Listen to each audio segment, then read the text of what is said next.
الحمد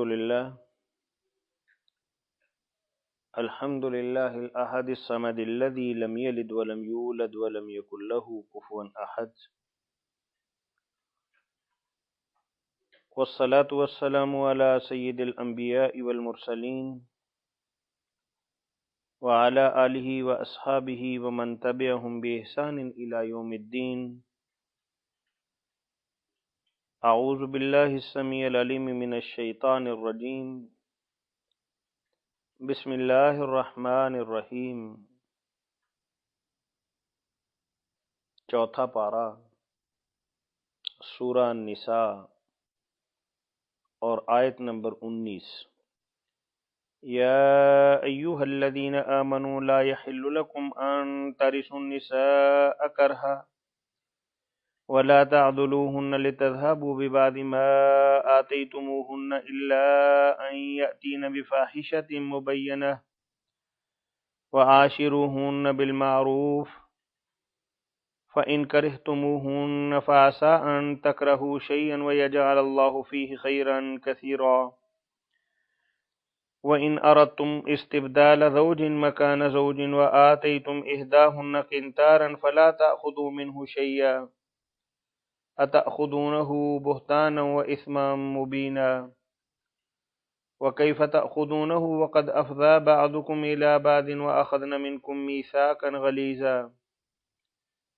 ولا تنكحوا ما نكح آباؤكم من النساء إلا ما قد سلف إنه كان فاحشة ومقتا وساء سبيلا. معزز خواتین و حضرات، سورہ النساء میراث کے احکام کے بعد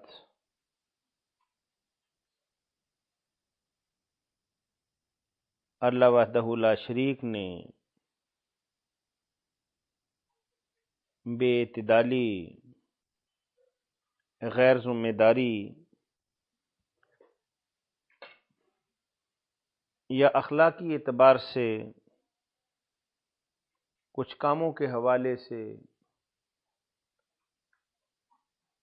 احکامات نازل فرمائے. نبی کریم صلی اللہ علیہ وآلہ وسلم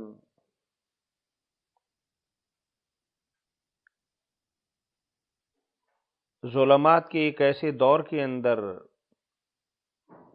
پیغمبر بنائے گئے کہ جس میں عرب معاشرے کے دو کردار تھے.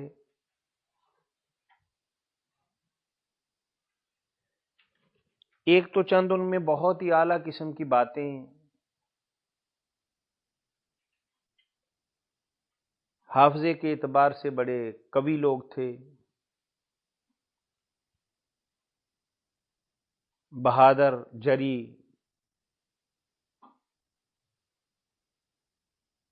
اور بعض کے بارے میں قرآن اور حدیث کے اندر بھی آتا ہے کہ غریبوں کا، مسکینوں کا، بیواؤں کا اور معاشرے کے پسماندہ طبقے کا بہت خیال رکھنے والے تھے.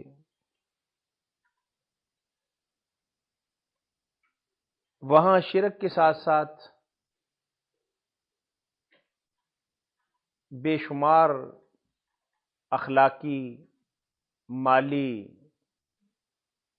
سماجی اور معاشرتی برائیاں بھی ان میں کوٹ کوٹ کر بھری ہوئی تھی. ذرا ذرا سی بات پہ تلوار نکال لینا اور بے بنیاد جنگوں میں انسانی جانوں کا ضیاع ہونا، اور اس جنگ کو صالحہ سال تک نہیں بلکہ صدیوں تک محیط کر دینا، یہ ان کے بائیں ہاتھ کا کھیل تھا.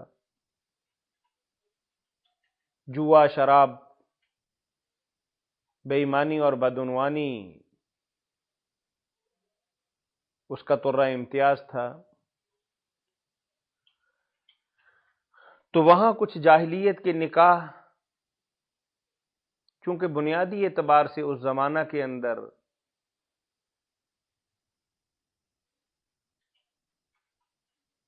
عورت ایک جنس سمجھی جاتی تھی، ایک عیش و عشرت کا سامان گردانا جاتا تھا،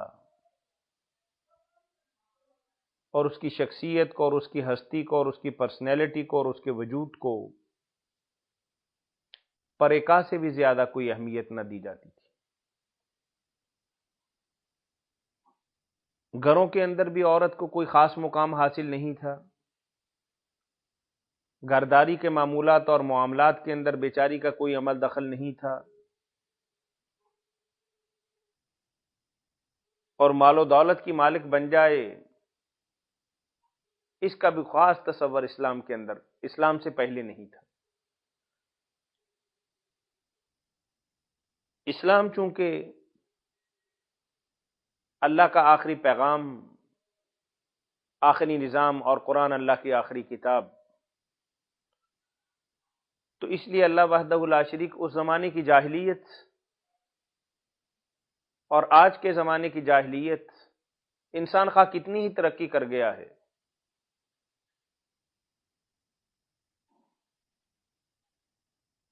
ہوا میں اڑنے والے طیارے بنا لیے، ایٹم بم بنا لیا، جدید ترین اسلحہ بنا لیا، یعنی دنیاوی اعتبار سے ایک بہترین ترقی کا جو دور ہے شاید آج ہم گزار رہے ہیں، لیکن کیا ہماری اخلاقی، ہماری انسانی اقدار جو ہیں وہ واقعی قابل رشک ہیں؟ آج وہ ملک جو جمہوریت کے علمبردار بنے ہوئے ہیں، انسانی حقوق کے چیمپئن ہیں، کسی علاقے کے اندر تھوڑی سی بے اعتدالی ہو جائے تو لنگر لنگوٹ کس کے میدان کے اندر آ جاتے ہیں، لیکن بے شرمی اور بے حیائی کی ہٹ درمی دیکھیے، کیا ان ممالک سے باہر جو انسان بستے ہیں، کیا ان کے ساتھ ان کے رویے، کیا ان کے ساتھ ان کا برتاؤ اور انہیں انسان سمجھنا، کیا یہ انسانی تقاضے نہیں ہیں؟ امریکہ اور یورپ کے اندر رہنے والا ایک آدمی جو اپنے ملک کے اندر جو حقوق رکھتا ہے، کہ یہی ممالک کسی دوسرے ملک کے لوگوں کو ویسے ہی حقوق دینے کے لیے آمادہ ہیں؟ یعنی ان کے ملک کے اندر کوئی آدمی اونچی آواز سے بات کرے تو ایسی جیل کے اندر بھیج دیا جاتا ہے جو ان کی سپریم کورٹ کے بھی احاطہ انصاف سے باہر ہے، گوئنٹناما بے، ایسی جیل کے اندر، پنجروں کے اندر جانوروں سے بھی بدتر زندگی گزارنے پر انسانوں کو مجبور کر دیا جاتا ہے، اور پھر بھی پوری دنیا کے اندر چیلنج کیا جاتا ہے، للکارا جاتا ہے، ہوکا لگایا جاتا ہے کہ ہم بہت ہی متمدن، بہت ہی مہذب اور بہت ہی کلچرل قوم ہیں۔ اگر ان کا کوئی انسان کسی تھرڈ ورلڈ یعنی ہمارے ملک کے اندر بلا وجہ انسان کا خون کر دے،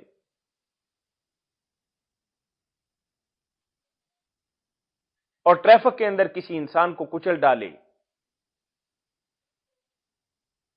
اور ان کی حکومتیں ہیں کہ مقدمہ عدالت کے اندر چل رہا ہے،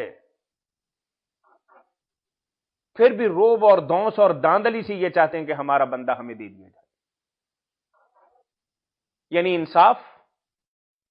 قانون، انسانی حقوق کی علمبرداری، یہ ایک کتابی چیز ہے۔ کیا یہاں بسنے والے انسان نہیں ہیں؟ اللہ نے تو یہ بات کہی کہ ایک مرد اور عورت سے تم سب اولاد ہیں۔ اس کا تو معنی یہ ہوا گا کہ رنگ کا فرق ہونا، عقیدے اور مذہب کا فرق ہونا، نیشنلٹی کا فرق ہونا، اس سے انسانی حقوق متعین ہوتے ہیں، اس سے کسی کے حقوق بڑھ جاتے ہیں اور کسی کے کم ہو جاتے ہیں، شرم تم کو مگر نہیں آتی۔ تو گویا کہ ہم بات یہ کر رہے تھے کہ قرآن کریم چونکہ اللہ کی کتاب ہے، وہ زمانہ جس کے اندر پوری دنیا کو وہ لوگ عاجم، گونگا اور بہرا کہتے تھے، اور جنہیں اپنی تہذیب پر، اپنے تمدن پر، اپنی ثقافت پر، اپنی فصاحت پر، اپنی بلاغت پر، اپنی علمیت پر بہت بڑا ناز تھا، تو اللہ نے اس ساری باتوں کو، چونکہ اللہ کو وہ نہیں جانتے تھے، اپنی زندگی کے مقصد کو وہ نہیں پہچانتے تھے، اپنی زندگی گزارنے کے رنگ ڈنگ کو نہیں جانتے تھے، اللہ نے اس کو زمانہ جاہلیت کے ساتھ تعبیر کیا۔ اور جاہلیت کا معنی یہ نہیں ہے کہ لوگ پڑھے لکھے نہیں ہوں گے۔ اگر آج کوئی پڑھا لکھا ہے تو اسے آپ ہنرمند کہہ سکتے ہیں، روٹی کمانے کا اسے رنگ ڈنگ آتا ہے، کارخانہ چلانے کا طریقہ اور سلیقہ آتا ہے، لوگوں کی جیبوں پر ڈاکہ ڈالنا اسے آتا ہے، لیکن کیا اسے اپنی زندگی کے اصل مقصد کا پتہ ہے کہ میرا مبدا کیا ہے، کہ میری ابتدا کیوں اور کس لیے اور کیسے ہوئی ہے؟ اور پھر کیا اسے اپنے حال کے بارے میں پتہ ہے کہ اسے کیسی زندگی گزارنی چاہیے؟ وہ کون سے اصول اور ضوابط اور مینرز ہیں کہ جو اس انسان کو اپنانے چاہیے؟ اور کیا اپنے مستقبل کے بارے میں پتہ ہے کہ میں پیدا ہو گیا تو ہو گیا، میں نے جو کیا تو اگلی میری کوئی زندگی نہیں ہے؟ اگر یہ باتیں انسان نہیں جانتا، خواہ آج کا دور ہو یا آج کے ہزاروں برس بعد کا دور ہو، وہ جاہلیت ہی کا دور گنا جائے گا، وہ اللہ سے دوری کا دور گنا جائے گا۔ تو اللہ وحدہ لا شریک نے قرآن کریم کے اندر تمام تر ظلمات کو، تمام تر گمراہیوں اور تاریکیوں کو واضح کر دیا کہ مرد اور عورت وَلَهُنَّ مِثْلُ الَّذِي عَلَيْهِنَّ بِالْمَعْرُوفِ، تمہارے جذبات ہیں، تمہارے احساسات ہیں، تمہاری اپنی وش اور تمہاری اپنی مرضی ہے، تو کیا صرف اس بنا پر کہ وہ صنف نازک ہے اور صرف نازک بننے کے اندر اس کا کوئی ذاتی ارادہ نہیں ہے، خیال نہیں ہے، مرضی نہیں ہے؟ یہ بنانے والا اللہ کی ذات ہے، پیدا کرنے والی اللہ کی ذات ہے۔ تو اللہ وحدہ لا شریک نے اس کمزور مخلوق کے بہت زیادہ حقوق کا خیال رکھا ہے، اور جیسا کہ پہلی آیات مبارکہ کے اندر آپ نے دیکھا کہ اللہ وحدہ لا شریک نے یہ بات بتا دی کہ عورت کو حصہ مرد سے پہلے ملے گا اور اس کا یہ حصہ ہوگا، اور اگر تمہاری بیوی ہے اور تمہاری اولاد نہیں ہے تو اس کو کیا ملے گا، اور اگر تمہاری اولاد ہے تو اسے کیا حصہ ملے گا، اگر وہ ایک ہے، دو ہے، تین ہے، چار ہے، تو اللہ وحدہ لا شریک نے ہر ایک کی جزیات کا تفصیلی فیصلہ سنا دیا۔ اور تمہاری ماں ہے، تمہارے باپ کے حصے کی بھی مالک بنے گی، وہ اپنے باپ کے حصے کی بھی مالک بنی ہے اور تمہارے حصے کی بھی مالک بنے گی، کہ اللہ نے یہ قانون اور ضابطہ بنا دیا کہ اس کے حقوق رکھنے ہیں، اس کی ملکیت کو تسلیم کرنا ہے، اس کی شخصیت کو اور اس کے کردار کو اور معاشرے کے اندر اس کے ایک فعال کردار کو تم نظر انداز نہیں کر سکتے۔ اور زمانہ جاہلیت کے اندر کیا تھا کہ سوتیلی ماں سے شادی کر لیا کرتے تھے، باپ مر گیا، فوری طور پر اس پر کپڑا ڈال دیا، اس کو اپنی ملکیت بنا لیا۔ اب یا تو وہ لڑکا اس سے شادی کرے گا یا کسی اور کے ساتھ اس کی شادی کروائے گا، یا ایسے بیچاری کو تنگ کرنے کے لیے کہ جائیداد میں سے حصہ لے گی، جائے گی، مال تقسیم ہو جائے گا،